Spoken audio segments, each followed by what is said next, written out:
On today's episode of Adventures by MJ, we're continuing our quarantine science series. Today I have a guest, my friend Lizzie, who comes to us from her house. Say hi, Lizzie. Hi, everyone. Today we're going to make our own bouncy balls. Here's what you need. 2 tablespoons of glue, 1/2 cup of warm water, 1 tablespoon of borax, 1 tablespoon of cornstarch, food coloring, Ziploc bag. 2 tablespoons of glue will make a perfect sized bouncy ball. You won't use all the water and borax for a single bouncy ball.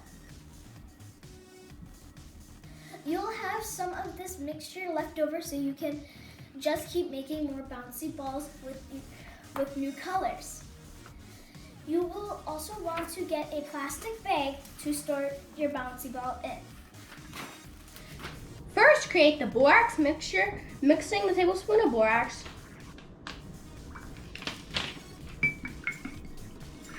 with 1/2 cup of warm water. Stir until the borax is completely dissolved.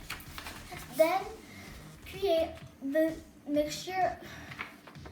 glue mixture by mixing 1 tablespoon of cornstarch with 2 tablespoons of glue.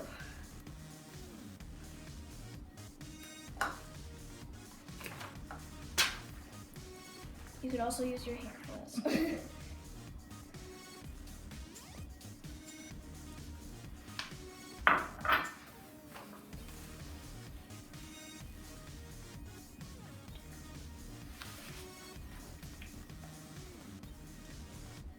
Combine 1 teaspoon of borax mixture with the glue and immediately start stirring.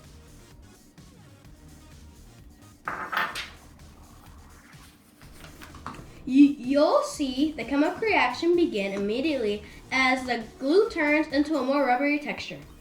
Use your hands to form the mixture into a ball. There.